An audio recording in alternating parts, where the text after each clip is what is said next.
Hello, my people. Today is October 8th, 2021. I want to speak to you a little bit about faith.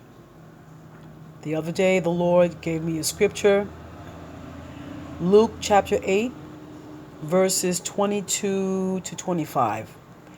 And this is a scripture when Jesus quieted the storm. So I'm going to read the scripture quickly.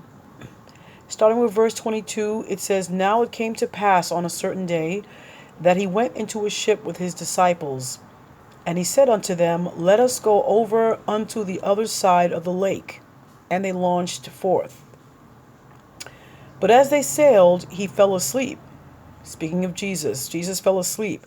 "And there came down a storm of wind on the lake. And the ship was filled with water, and they were in jeopardy. And they came to him and awoke him, saying, Master, Master, we perish. Then he arose and rebuked the wind and the raging of the water, and they ceased, and there was a calm. And he said unto them, Where is your faith? And they, being afraid, marveled, saying to each other, What manner of man is this? For he commands even the winds and the water, and they obey him."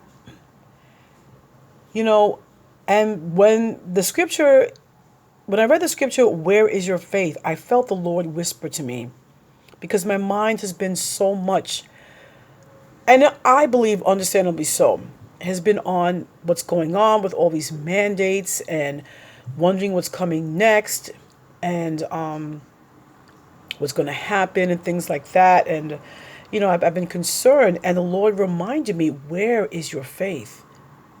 And then the disciples, prior to seeing Jesus calm the wind and sea, they had seen Jesus heal people of leprosy. He was incurable. They saw him heal people. I believe he had raised someone from the dead already, or cast out a demon. I think he did raise someone from the dead. And when the centurion came to Jesus and asked him to raise up, I'm not sure which one it was. I'm sorry, because I read the scripture before this and I forgot. But I don't know if that was the centurion who wanted his servant raised from the dead or his child, but they saw Jesus raise people from the dead. And but when they saw him calm the wind and sea, they thought, "Oh my goodness, wow, he calmed the wind and sea." And I guess they should have known that this is the Messiah and he can do all things. God can do all things.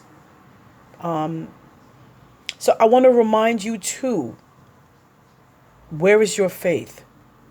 The Lord tells us that all we need, even if we have faith of the size of a mustard seed, that we can move a mountain from one place to the other.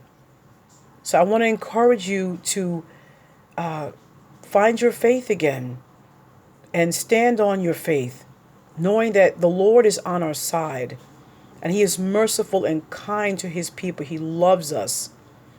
And the same way he rebuked the wind and the sea, God will rebuke the wind and sea in our lives. He will help us through. He will help us through. So Jesus was sleeping. It's 13 miles across the Sea of Galilee. That's where they were. They were crossing the Sea of Galilee. 13-mile journey in a boat. And Jesus was fast asleep when the boat began to fill with water. And he's got us. He has us. The Lord knows all of our worries and concerns. Stand on faith. Open your eyes to the Lord and not to your circumstance. And as I say this, I'm speaking to myself as well. We really, really need to do that. To keep our eyes on Jesus. To keep our eyes on God himself, who is all powerful. Knowing that this journey, he is going to see us through this journey. And it may be rocky. The boat might fill with water. The winds may howl. But he's going to see us to the other side. So I love you very much. And just pray. I'm not saying that anybody out there is having an easy time. Not in the least. When that boat starts filling up with water, death is in our face. Death's in your face. And death was in their face. They said, Jesus, we're in jeopardy. Also, the scripture says they were in jeopardy in verse 23. And they were in jeopardy. They really stood to perish. God, but God. God bless you all. Bye-bye.